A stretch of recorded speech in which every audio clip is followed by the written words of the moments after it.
खुलुमबाय बडलेण्ड बुब्लि रादाबनिफ्राय आं दङ दायो रायजो बसुमतारी लोगोसे बडलेण्ड बुब्लि रादाब नायगिरि गासैनोबो बे समाव बडलेण्ड बुब्लि रादाबनि जानानै बरायबाय आरो आं बे समाव बडलेण्ड बुब्लि रादाबनि गेजेरजों मोनसे गिदिर खौरां दैखांनो सानदों बेनो जाहैबाय थांनाय आगस्ट थामहिनबा 30 आगस्ट खालारनिफ्राय लानानै 3 सेप्तेम्बरसिम आसाम एसेम्बलि सेसन सावरायनायावहा गोबां जनगोष्ठी रायजो राजानि दाबिखौ सोरखारा दैखांबाय नाथाय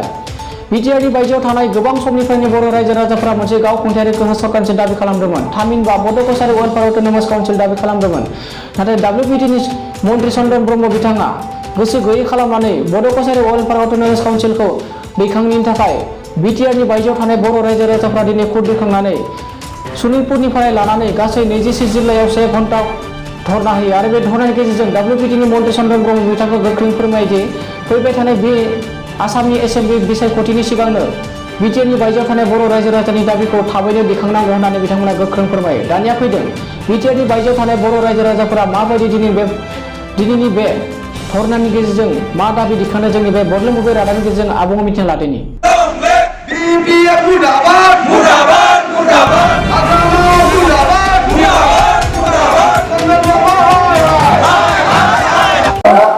जोङो थांनाय 2012 मायथाइयाव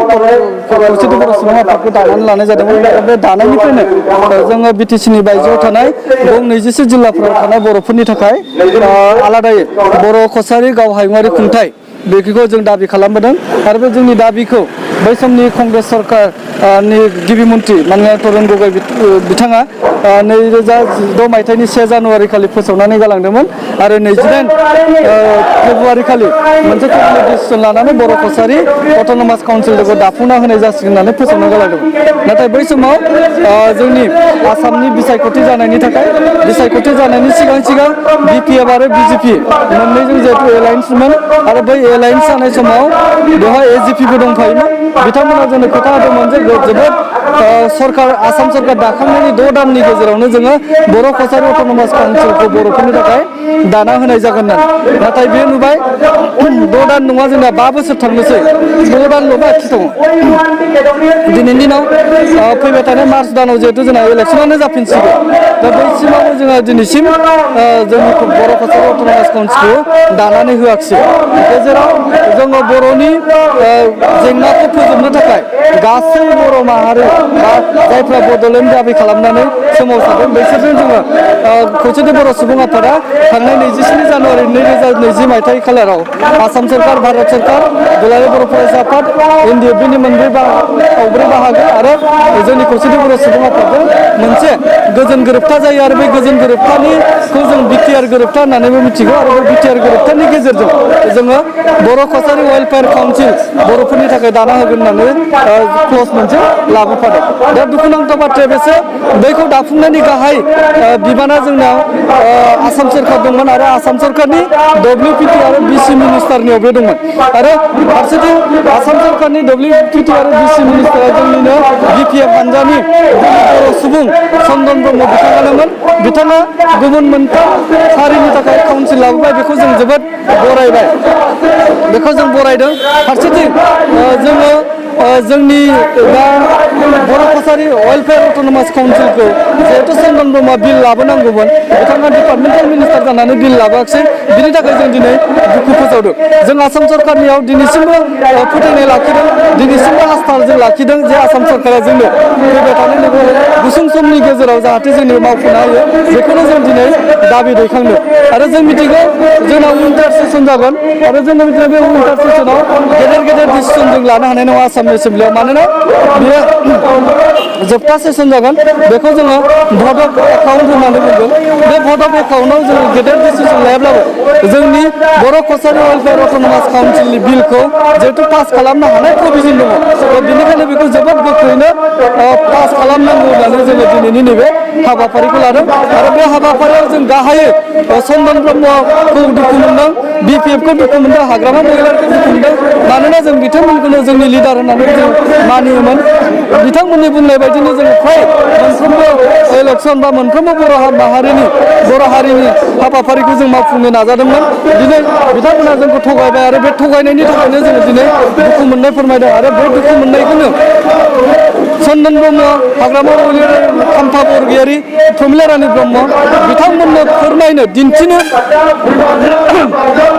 दिन्थिनो होननानै दिनै बेयाव गोबांथार बर' रायजोफ्रा ओंखारबोदों आरो जों बेसेबांसो बर'नि नोंथांमोनजों बाहागो लादों? दिनैनियाव जोंनियाव दुलाराय बर' फरायसा आफाद, बर' थुनलाइ आफाद, दुलाराय बर' आइजो अनसाइ आफाद, बाथौ धोरोमारि गौथुम, ब्रह्म धोरोमारि गौथुम आरो लोगोसे एक्स मिलिटारि वेलफेयार ससाइटि दङ, एक्स सारेन्डार एनडिएफबि आरो एक्स एनडिएफबि बिथांमोनाबो जोंजों दंफायो आरो गोबां जोंनाव जाफोर फिसा फिसा हानजाफोर दङ, माहारियारि हानजा दं, बेवहाय गोबां बर' मानसि राजखान्थि गुबुन गुबुन राजखान्थि दोलोआव दंहैयोब्लाबो बर' हारिनि थाखाय जायफ्रा बिजेपियावनो दङ बा गणशक्तियाव दङ, कंग्रेसआव दङ, बैबायदि सुबुंफ्राबो दिनै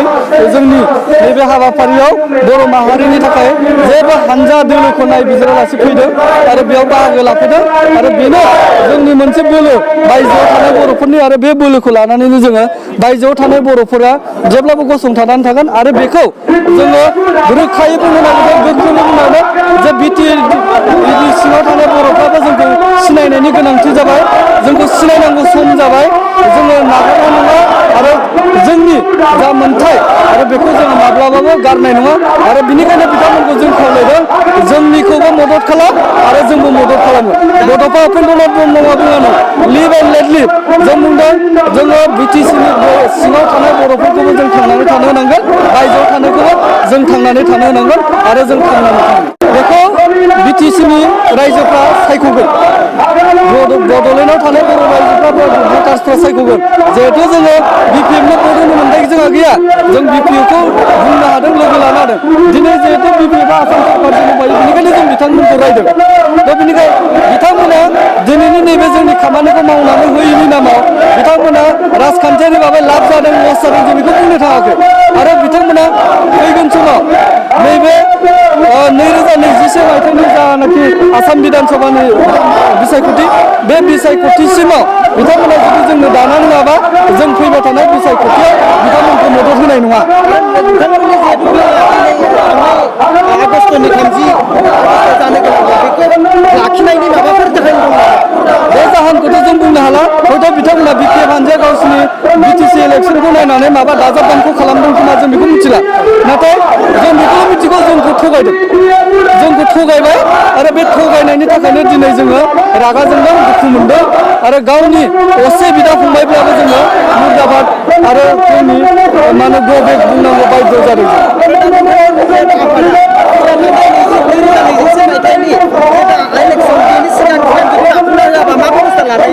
जोङो बुंबाय थादों जे जोंनो 24 इलेक्सननि सिगां जाय हानजाया जोंनो दाफुंनो हागोन बेजोंसो जों थागोन। बिपिएफआ जिहेतु जोंखौ थगायखाबाय, थ' बिपिएफखौ जों गारनायनि लामायाव दङ। गाबोनो जुदि बिपिएफआ दानानै होयोब्ला, दिनै दानानै होयोब्ला हयथ' जों थाफिननोबो हागौ। दा बेनिखायनो जों बुंबाय थादों जोङो जोंनि थाखाय, जोंनि बर' माहारिखौ जों संरैखा होनायनि थाखाय जाय राजखान्थि हान्जाया जोंनो मदद खालामगोन बा जोंनि खामानिखौ मावनो हागोन, जों बिथांमोनखौबो नों मदद खालामगोन। चन्दन ब्रह्मखौ बिथाङा सासे